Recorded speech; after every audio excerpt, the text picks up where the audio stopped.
Polímeros.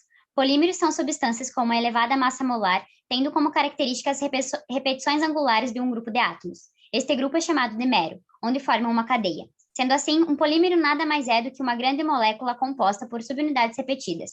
Podemos encontrar polímeros sintéticos e naturais que desempenham um papel essencial na vida das pessoas, como, por exemplo, isopor, garrafas PET, biopolímeros naturais, como o DNA e as proteínas que são fundamentais para as funções biológicas. Polimerização é o processo em que as unidades monoméricas se unem umas às outras para gerar uma das moléculas gigantes constituintes.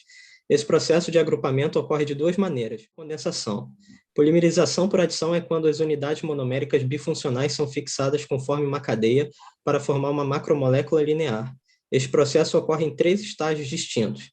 Iniciação, quando um centro ativo capaz de propagação é formado através de uma reação entre um catalisador e uma unidade monomérica. Propagação, que é o crescimento linear da molécula à medida que as unidades de monômeros se fixam umas às outras em sucessão para produzir uma molécula da cadeia. E terminação. Essa reação pode terminar quando as extremidades ativas da cadeia se propagam, podem reagir entre si. Outro exemplo é a formação de uma molécula não reativa. Polimerização por condensação é a formação de polímeros a partir da condensação entre mais de um tipo de monômero, iguais ou diferentes, que geralmente tem como subproduto a água, que é eliminada.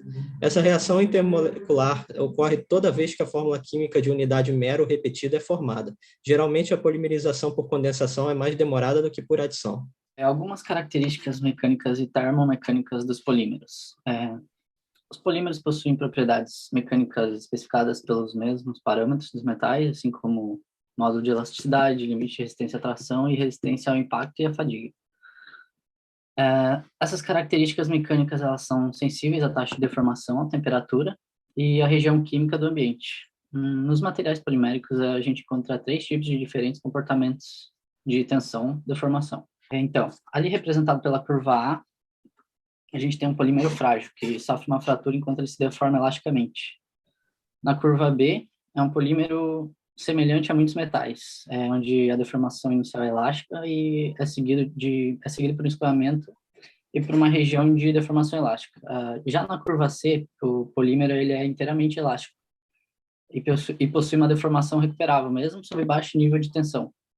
A ductilidade e o módulo de elasticidade eles são definidos da mesma forma que os metais. Nos polímeros plásticos, ali representado pela curva B.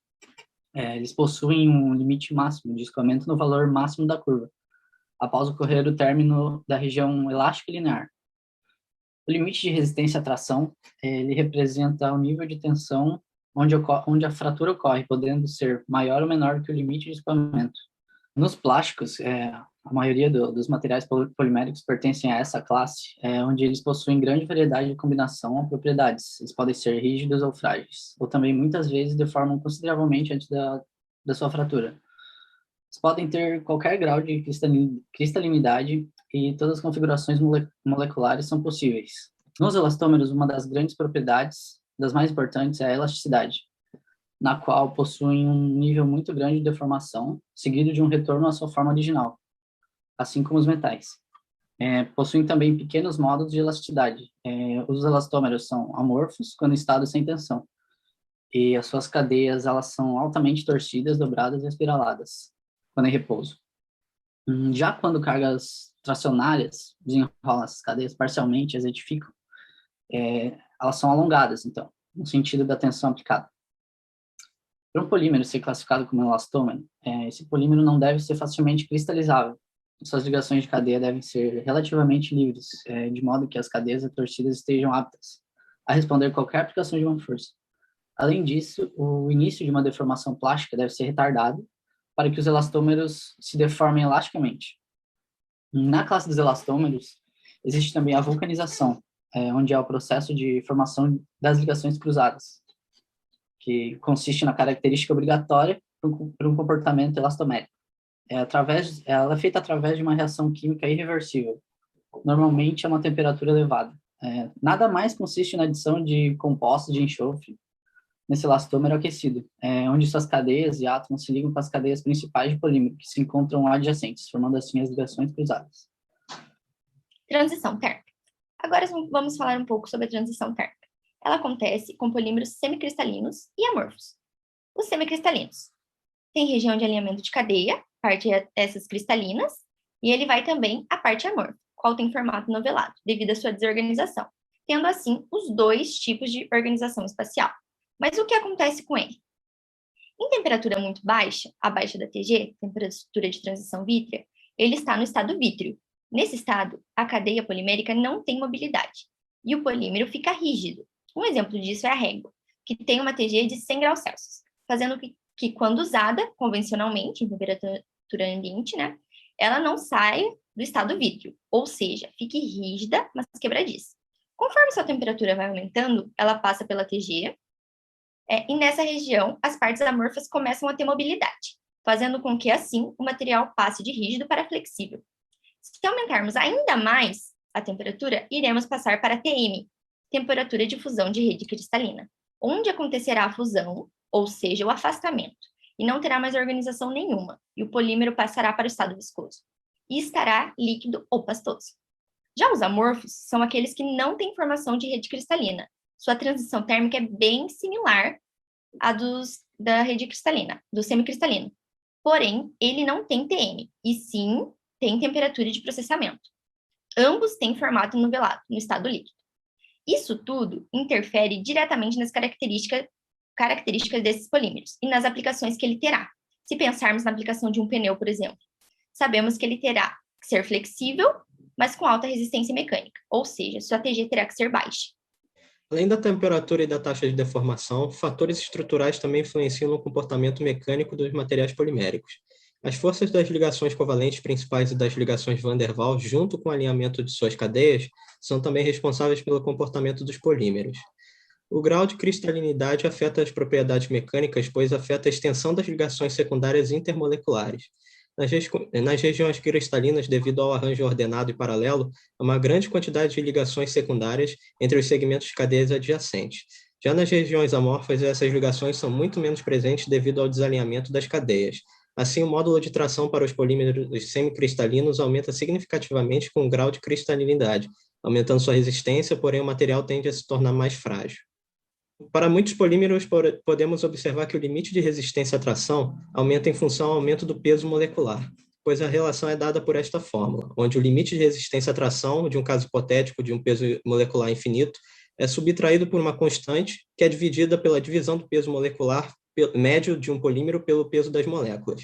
O comportamento descrito por esta equação pode ser explicado pelo aumento no número de embaraços e entrelaces na cadeia com o aumento de peso molecular. Pré-deformação por estiramento é uma técnica que tem por finalidade aumentar a resistência mecânica e o módulo de tração, ao deformar o polímero permanentemente em tração. Neste processo, as cadeias moleculares deslizam umas sobre as outras e se tornam altamente orientadas. Então, quanto mais tensão do material, maior será o enrijecimento e sua resistência. Assim, ele é muito utilizado na produção de fibras e películas. Tratamento térmico é uma técnica que gera um aumento no módulo de tração e no limite de escoamento, mas também uma redução na ductilidade nos polímeros semicristalinos. Essa técnica leva a modificações no tamanho e na perfeição dos cristalitos, ou grãos. Polímeros, termos plásticos e termos fixos. Abordando polímeros, é importante trazer os termos plásticos e os termos fixos. Os termos plásticos possuem ligações lineares, ou seja, possuem cadeias longas, onde estão entrelaçadas e também não possuem ramificações. Nos polímeros termos plásticos, não encontramos ligações primárias e sim apenas secundárias, também chamadas de pontos de hidrogênio e ligações de van der Waals. Esse tipo de polímero, eles são necessários, não é necessário muita energia para acontecer o seu rompimento. Embora sejam muito sensíveis ao calor, os termos plásticos possuem as suas vantagens. Sendo de fácil reutilização, é um material bastante versátil, estando presente em várias das nossas atividades do dia a dia. Suas principais propriedades não são encontradas em nenhum outro material, pois os termos plásticos possibilitam a criação de materiais sintéticos e muito mais. Esses polímeros podem ser moldados inúmeras vezes. Por conta de serem sensíveis ao calor, eles são aquecidos, moldados e resfriados, onde podem ser classificados como plásticos, comodities ou de uso geral e plástico de engenharia. Os polímeros termos fixos possuem estruturas cruzadas unindo os fios, sendo a cadeia mais complexa de polímeros. Os monômeros formam ligações e essas se cruzam no emaranhado. Ao entrar em contato com o calor, os termos fixos se tornam permanentemente duros. Com o aquecimento inicial do tratamento térmico, as ligações cruzadas covalentes são formadas entre as cadeias moleculares. Podem ser chamadas de termos rígidos ou termoendurecidos. São polímeros onde em contato com o calor, eles não se alteram, embora eles sejam resistentes ao calor, em uma determinada temperatura, eles se decompõem. Os polímeros são facilmente moldáveis por meio de temperatura e pressão. Aqui estão exemplos de algumas máquinas que processam os polímeros.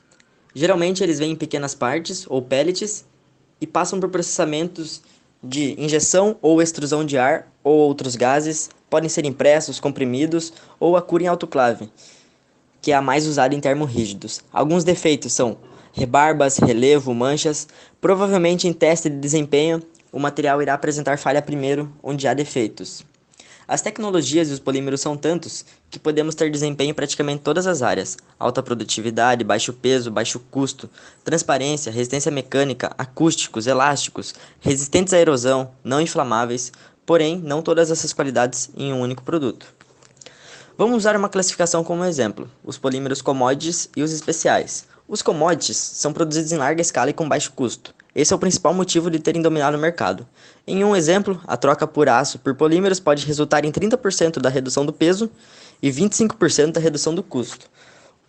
Uma das desvantagens é a poluição.